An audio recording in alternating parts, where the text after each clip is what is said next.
Shalom semua jemaat Tuhan yang dikasihi Tuhan kita Yesus Kristus. Bersyukur kepada Allah karena telah memelihara kehidupan kita sepanjang minggu ini dan memberikan kita waktu hari ini untuk kita boleh beribadah dan belajar firman Tuhan. Marilah saudara kita merendahkan hati kita untuk menerima berkat daripada firman Tuhan hari ini. Dan sebelum itu marilah kita berdoa, siap pimpin kita di dalam doa. Mari kita berdoa. Bapa kami yang di sorga, Bapa yang baik, Bapa yang mengasihi kami bersyukur, berterima kasih untuk hari ini kami boleh beribadah kepada Tuhan. Terima kasih Tuhan, hari ini kami boleh belajar firman-Mu. Kami mohon hikmat pertolongan Roh Kudus-Mu lah yang memimpin kami di dalam kami belajar firman-Mu, supaya kami dapat mengerti apa yang Tuhan mau kami belajar hari ini. Dan bagi hamba-Mu yang akan berbicara, pimpinlah hamba-Mu sesuai dengan kehendak-Mu. Bapa, terima kasih untuk kesempatan ini. Kami siap mendengar, berbicaralah di tengah kami. Demi nama Yesus Kristus kami sudah berdoa. Amin. Saudara dan saudari yang dikasihi Tuhan, tema khotbah kita hari ini adalah wujudkah Allah di tengah pandemik COVID-19? Wujudkah Allah di tengah pandemik COVID-19? Yang didasari daripada kitab Keluaran pasal yang ke-17 ayat yang pertama hingga yang ke-7. Mari kita perhatikan pembacaan ini. Kemudian berangkatlah segenap jemaah Israel dari padang gurun Sin, berjalan dari tempat persinggahan ke tempat persinggahan, sesuai dengan titah Tuhan, lalu berkemahlah mereka di Rafidim, tetapi di sana tidak ada air untuk diminum bangsa itu. Jadi mulailah mereka itu bertengkar dengan Musa. Kata mereka, "Berikanlah air pada kami, supaya kami dapat minum." Tetapi Musa berkata kepada mereka, "Mengapakah kamu bertengkar dengan aku? Mengapakah kamu mencobai Tuhan?" hauslah bangsa itu akan air di sana. Bersungut-sungutlah bangsa itu kepada Musa dan berkata, "Mengapa pula engkau memimpin kami keluar dari Mesir untuk membunuh kami, anak-anak kami, dan ternak kami dengan kehausan?" Lalu berseru-serulah Musa kepada Tuhan, katanya, "Apakah yang akan kulakukan kepada bangsa ini? Sebentar lagi mereka akan melempari aku dengan batu." Berfirmanlah Tuhan kepada Musa, "Berjalanlah di depan bangsa itu, dan bawalah beserta engkau beberapa orang dari antara para tua-tua Israel. Bawalah juga di tanganmu tongkatmu yang kau pakai memukul sungai Nil, dan pergilah. Maka aku akan berdiri di sana di depanmu, di atas gunung batu di Horeb. Haruslah kau pukul gunung batu itu, dan dari dalamnya akan keluar air, sehingga bangsa itu dapat minum." Demikianlah diperbuat Musa di depan mata tua-tua Israel. Dinamailah tempat itu Massa dan Meriba, oleh karena orang Israel telah bertengkar dan oleh karena mereka telah mencobai Tuhan dengan mengatakan, "Adakah Tuhan di tengah-tengah kita atau tidak?" Saudara, ketika kita berada dalam suatu pergumulan atau masalah yang berat, seringkali yang muncul di pikiran kita adalah, apakah Tuhan itu ada? Dan jika Tuhan itu ada, apakah Tuhan itu mengasihi saya? Dan jika Tuhan mengasihi saya, mengapakah saya mengalami masalah yang begitu berat? Di manakah Tuhan itu? Inilah pikiran yang selalu muncul di dalam pikiran kita saat-saat kita mengalami suatu pergumulan yang berat. Tetapi saudara, tunggu dulu. Sebelum Anda jauh membuat kesimpulan, saya ingin mengajak Anda untuk bersama-sama melihat perjalanan bangsa Israel keluar dari tanah Mesir sebagai refleksi hidup kita hari ini di tengah-tengah pandemi COVID-19. Perkara yang pertama adalah Jangan mencobai Allah di tengah kesukaran hidup.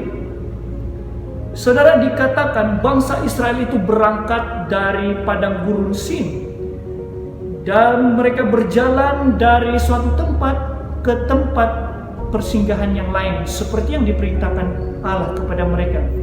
Lalu tibalah mereka di Rafidim, dan ketika mereka tiba di sana, berkemahlah mereka. Dan ketika mereka berkemah di sana, maka mereka mengalami suatu masalah, yaitu mereka tidak ada air untuk mereka minum. Maka mulailah bangsa ini mengeluh, mulailah bangsa ini bertengkar dengan Musa. Kemudian Musa berkata, "Mengapakah kamu bertengkar dengan aku?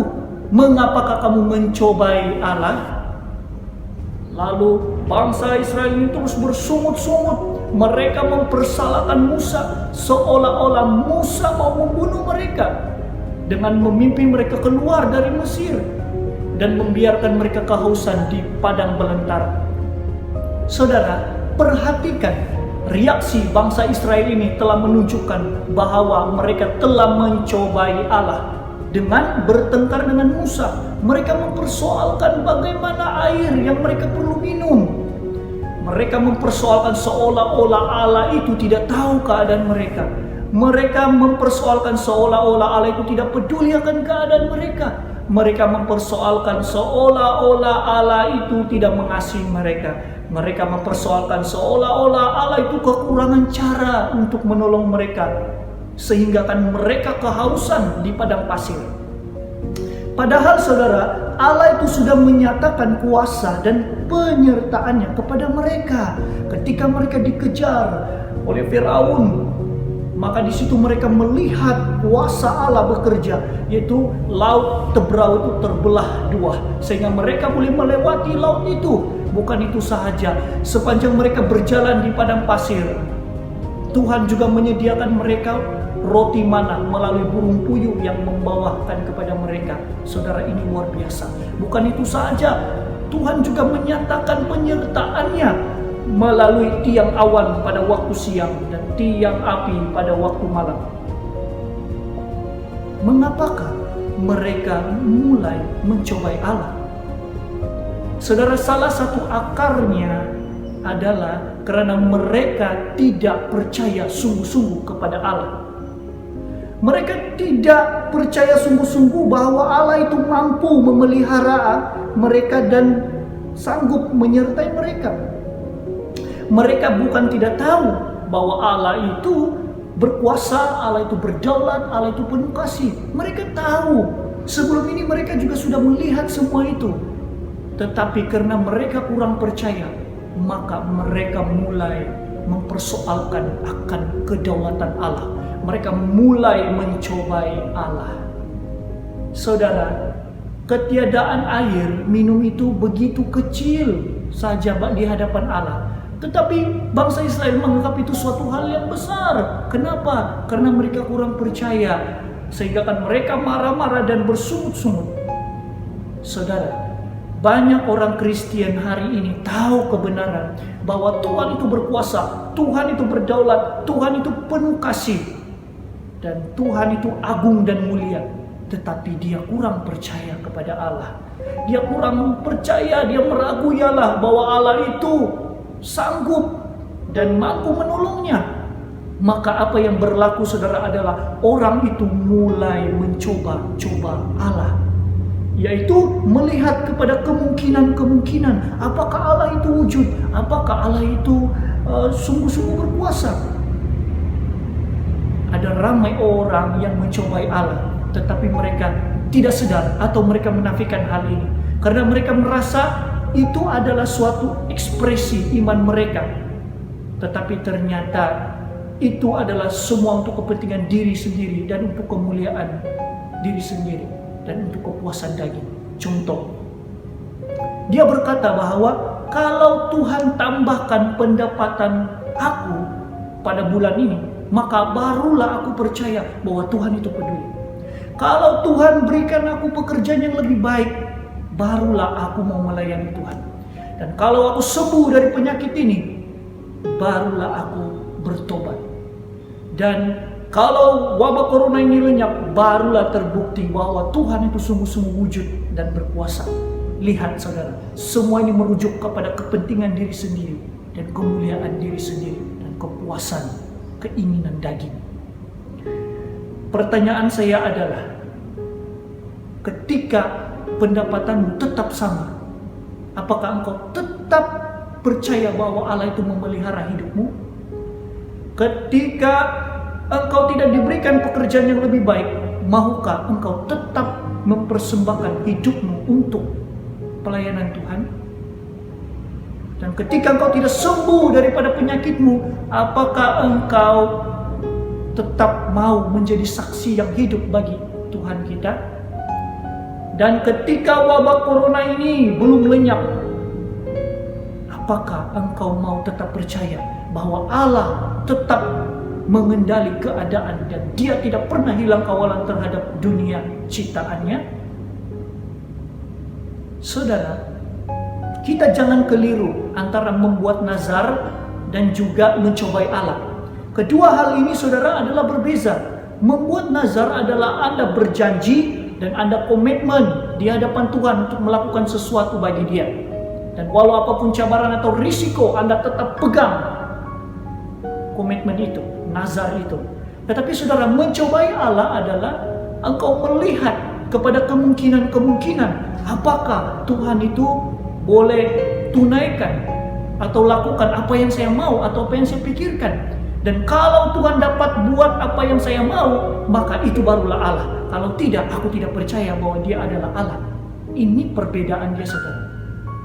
Nah, pikiran manusia ini saudara adalah, jika apa yang saya inginkan terpenuhi, maka itu barulah Allah. Jika keinginan aku ini tidak terpenuhi, maka itu bukan Allah. Saudara, hati-hati. Ini adalah iman yang sangat-sangat keliru. Allah tetap Allah. Walaupun apa yang kita harapkan atau pikirkan itu tidak berlaku seperti yang kita mau, itu tidak mengubah kenyataan bahwa Dia adalah Allah. Dia tetap Allah. Walaupun apa yang kita harapkan atau pikirkan tidak berjalan sesuai dengan kemauan kita. Kenapa saudara? Karena rancangan Allah dan jalan Allah lebih tinggi daripada rancangan dan pikiran manusia. Karena apa saudara? Karena tujuan Tuhan adalah membawa kita kepada masa depan yang penuh dengan pengharapan, yang penuh dengan damai sejahtera. Maka itu saudara, jangan kecewa ketika apa yang kau minta itu tidak diberi. Dan saudara, jangan bersungut-sungut, jangan memberontak, apalagi mencobai Allah. Jangan pernah sesekali mencobai Allah ketika kau berada di dalam kesukaran hidup. Karena ketika Anda mulai mencobai Allah, engkau sedang memperkecilkan Allah dan engkau sedang memperlecehkan Dia, dan engkau sedang bermain-main dengan Dia karena engkau tidak serius kepada Dia. Oleh sebab itu saudara, jangan tawar-menawar dengan Tuhan seperti kita mengatur-ngatur Dia. Dia tahulah apa yang Dia mau kerjakan dalam hidup kita. Allah tahu apa yang terbaik di dalam hidup kita. Tidak perlu kita atur-atur kepada Tuhan. Katakan saja, kalau ini yang Tuhan mau, maka Tuhan akan beri. Kalau tidak, maka aku percaya bahwa ada rancangan yang lebih baik yang Tuhan sediakan untuk aku. Ini saudara, iman yang benar. Oleh itu, tetaplah beriman kepadanya. Dia adalah Allah yang menciptakan manusia. Dia yang menciptakan seluruh alam semesta. Dia tahu saudara, perjalanan kehidupan kita. Dia tahu apa yang terbaik di hadapan kita. Dan percayalah saudara, Dia selalu memberikan dan menyediakan yang terbaik untuk anak-anak yang dikasihinya, untuk kita boleh menikmati hidup ini. Dan saudara, jangan mengeluh, jangan bersungut-sungut menjalani hidupmu, jangan lepaskan imanmu, tetaplah tersenyum, dan tetaplah bersemangat menjalani kehidupanmu. Karena kita tahu dan kita percaya ada Allah yang selalu bersama dengan kita, menyertai kita, dan membawa kita kepada suatu kehidupan yang lebih baik. Perkara yang kedua adalah, jangan menjadi kering rohani di tengah kesukaran hidup. Nah, kemudian Kemudian berseru-serulah Musa kepada Allah bagaimana supaya bangsa Israel ini dapat diredahkan situasi mereka yang sedang kacau. Musa berseru kepada Allah memohon pertolongan. Lalu Allah menyuruh Musa dengan tongkatnya untuk memukul batu gunung Horeb. Karena dari dalam batu itulah keluar air yang dapat diminumi oleh bangsa Israel itu. Dan dikatakan bahwa Allah berdiri di gunung batu Horeb itu. Ini menunjukkan bahwa Allah itu adalah sumber berkat dan Dia selalu berada di hadapan untuk menyediakan yang terbaik kepada umatnya. Saudara, apakah Allah itu tidak ada di dalam kesukaran hidup mereka?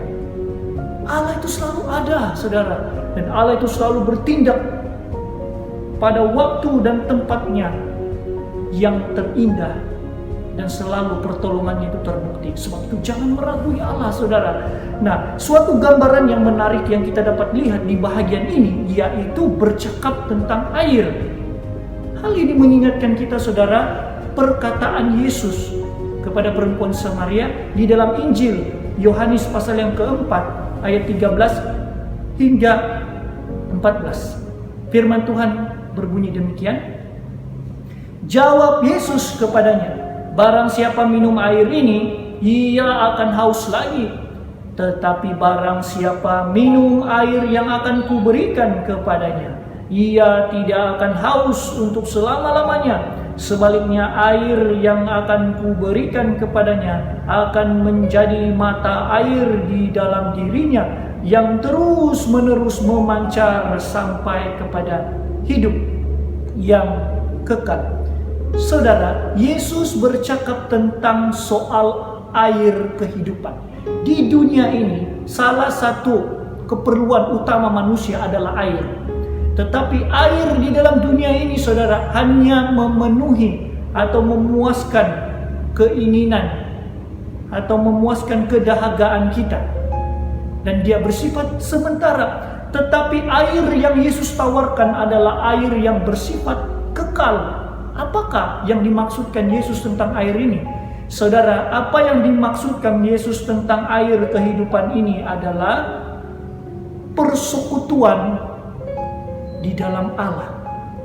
Persekutuan dengan Allah, di mana di dalam persekutuan ini Roh Kudus yang akan memberikan kita dengan limpah kasih karunia di dalam hubungan, di dalam kasih, di dalam ibadah, dan di dalam keintiman kita dengan Allah. Roh Kudus bekerja memberikan kelimpahan di dalam hubungan pribadi dengan Allah itu. Dan saudara, hal ini bersifat kekal.